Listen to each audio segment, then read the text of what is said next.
Hello everyone, Marcio Cardoso again here with another political hot take video. This video I'm going to be talking about unions, unionization, and why it's an important topic to discuss when looking into fixing uh, America's system, particularly when it comes to uh, jobs and especially wages. So let's look a little bit into unions. What is a union? A union, in the sense that we're just talking about today, is typically an agreement, a legally binding agreement where everybody who works for a certain company or organization is bound together and they have the ability, the right to collectively bargain or negotiate to make sure that certain positions are protected, that if people are going to get fired from their job, there's a process that you have to go through before that person gets fired. And also unions come together to negotiate salary, and typically salary increases or preventing salary decreases or cuts or layoffs. Unions are pretty good at preventing major layoffs or keeping layoffs down and allowing wages to go up at a decent rate, at a reasonable rate. And yet, fewer and fewer people are part of unions today. Let's look into that. If you look into union membership back in the 1950s and 60s, when it was at its height, 1 out of every 3 Americans was a member of a union. 1 out of every 3. Today, it's only 1 out of every 10. And union membership has especially gone down in the private sector. If you work in the public sector, a job that's sponsored, run through by the government, 35% of public sector jobs involve union membership. So that is still pretty high up there. But if you work in the private sector today, 6% have union membership. 6% are in a union. So if you're working in a private sector job, not connected to the government really in any way, you're probably not in a union. Well, why has union membership gone down? Well, in my opinion, it's simple. People who run corporations, people at the top, the 1%, if you will, of income earners in this country, think it's better not to have them. So they've done a pretty good job at weeding out union membership or closing union organizations or starting new businesses that don't have unions attached to them. Why? Because unions typically do a pretty good job of collectively bargaining to make sure that wages stay at a decent level or continue to go up at the rate that they need to go up. With the cost of housing continuously exploding and going up, up, up, up, up, it had a downfall in 2008, but it's gone back up again. Things cost more, and as a result, people need to make more money to spend what they need to spend to keep up so that they don't lose their home or are able to continue to afford the car that they need to get to work or all other kinds of expenses and utility bills and whatnot. So I think having unions is good because if you're part of a union, your union can collectively bargain to allow you to continue to get a wage that allows you to live at a decent rate. But if you're in the 1% and you are a corporate owner, paying the unions more means a little bit less profit for you specifically. The 1% get a little less because you're giving more to the unions. And as a result,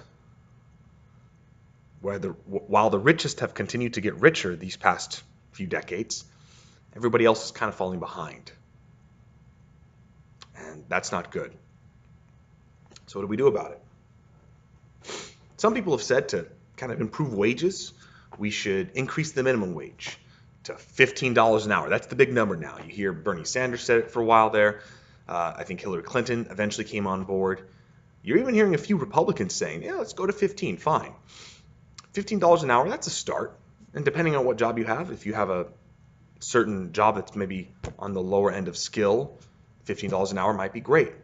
Certain areas, certain states of this country, $15 an hour can go certain ways, for sure. But it doesn't go a long ways for everybody. For instance, as a teacher, I'm not working for $15 an hour as a teacher. And there's a lot of people that work in a lot of jobs that $15 an hour, they're already making more than 15, and yet they're still struggling. If you live, for example, in California or New York, where the housing is at its most expensive, $15 an hour is still not enough. California has already agreed to raise its minimum wage to $15 an hour within a couple of years. And that's the bottom rung level. So what's a better way to make sure that wages are increased at a rate where everybody can kind of make it at their own rate, at their own way? I think it's increase of union membership, the increase of unions. We had a couple months ago, there was a Nissan power plant down in Mississippi, I believe. There was an effort to get that Nissan plant unionization. You see, as of right now, a lot of car dealerships have plants down in the South, but they're not American car dealerships. They're like Nissan or Honda or Mitsubishi or whatnot. They're European or Asian car companies that have car plants where they make the cars down in the South. Why do these European and Asian companies want to have them down in the South? Because down in the South, it's much more difficult to form a union. It's not like Detroit, Michigan, where you have all the American car companies, and all of those car companies, which have plants up there, have unions. But down in the South, all these dealerships from foreign countries set up their plants there so they don't have to worry about unions as much. Well, they tried to change that a couple months ago. There was an effort led by certain progressive leadership to try to get a Nissan plant down in Mississippi, I believe, to become unionized. It ultimately failed, but it was worth a shot. They were able to create a vote, and the members, the people, the working people who worked in that plant, that Nissan plant, got to vote if they wanted to be a union or not. And ultimately, they decided not to. And there's some reasons for that. I mean, it was known that there was some fear tactics going on, that the leaders of Nissan were saying, hey, you might not get your job, we might fire you tomorrow. There was also some comfort. Those people that worked in that specific Nissan plant were making decent money. You know, they were making more than $15 an hour. So maybe they thought, you know what, we're doing well enough. For whatever reason, they did not vote for unionization. Okay, so be it. But I think everybody who works anywhere should be given a chance to at least vote on it. That's what I think. A solution for our wage issue in this country is to allow everyone to vote on unionization. Because that is the biggest issue in our country, economically speaking. Wages. Unemployment is at an all-time low, according to President Trump. I don't know if it's an all-time low, but it's pretty low right now. Unemployment is going down in record numbers for everybody, for whites, blacks, Latinos, although unemployment's still higher for blacks and Latinos than it is for whites, but still, it is going down for everybody. That's great. And we're starting to see wages go up, but wages aren't going up at the rate they need to be. So give everybody who works wherever a chance to vote for union membership, unionization, like they did in Mississippi with the Nissan plant. And maybe not everyone's going to vote yes for the unions, and that's fine. Let people have that choice. Don't feel like you have to force them into it. There's certain jobs and certain companies where you're not going to need a union because you already make so much money, you have certain freedoms and whatnot, and if you create a union, typically there are union dues.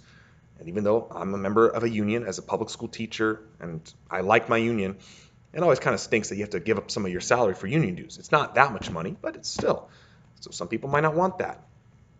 Not everyone's going to vote for unionization. And there's reasons for that, and that's fine. But for a lot of jobs out there, for a lot of companies out there, creating a union would go a long way towards getting them a much better wage, a more decent wage, a livable wage, which a lot of people need.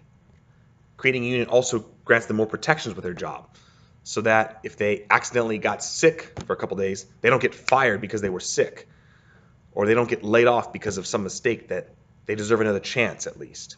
Unionization could go a long way towards protecting them, giving them due process, and of course giving them more money. Because even if you have to pay a little bit of your money to a union for union dues, those who are in unions are typically going to make more money than those who are not in unions if it's a competitive job. So for instance, a teacher that's in a union is usually going to make more than a teacher that's not in a union, because that unionization allows them to bargain for a higher wage. So even though I'm paying that due, that union due, I'm still making more money in general than teachers who are not in unions. And typically teachers who are not in unions are private school teachers. I also have more protections. So in case I make a mistake one day and whatnot, I'm given another chance. Of course, some people will say, oh, well, that protects bad workers, bad teachers or whatnot. Trust me, I've seen it. I'm at this school right now. We had a couple of not so good teachers. They were pretty bad. They've already been let go. If you're not good, leadership will find a way to remove you. But at least those teachers got due process, and clearly they weren't good enough, so even with due process, they were let go. So be it. But I think we need to have unionization.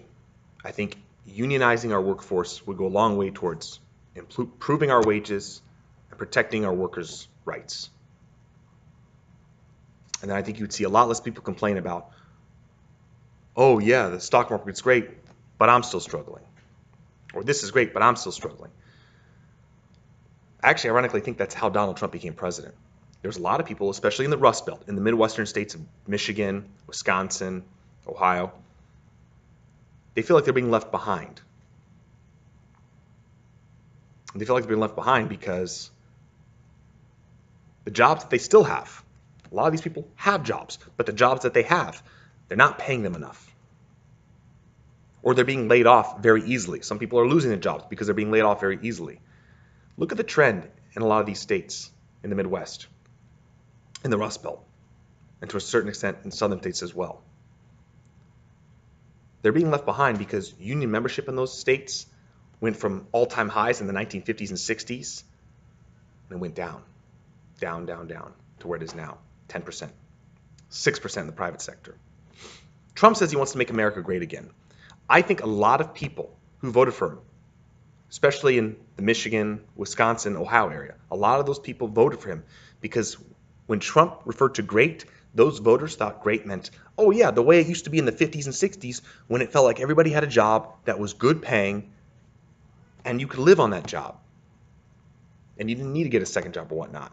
What people forget is in the 1950s and 60s, those jobs tended to be unionized, which allowed you to make more money, and it gave you more protections so that you couldn't be let go, laid off, fired as easily. So if those voters in those states are thinking, yeah, Trump wants to make America great again like it used to be in the 50s, 60s, maybe 70s, early 70s, yeah, that was a time when union membership was at an all-time high. So my argument here actually could easily appease and appeal to a lot of those Trump supporters in the Midwestern states who thought make America great again wasn't make it, racist again or racial again, like some would argue. No, a lot of those voters think make America great again was so that everybody has a job again, so that everyone feels protected again with what they do and how they work. No. It used to be great in that sense because unionization was at an all-time high, which meant a lot of people had good wages and protections at their jobs. We don't have that anymore. I think we need to have that again. And that's why I think every person who's part of a job that doesn't have a union should at least be granted the opportunity to vote, like they did in the Nissan plant in Mississippi several months ago. There's many companies that have plenty of money, plenty of profit, but they don't pay their workers that much. I'm not going to name them, but do a little bit of research and you'll figure out who they are. There's some well-known companies. You'll know who they are. You probably maybe work at them or shop at them or buy food at them or buy equipment or materials that are made at those places.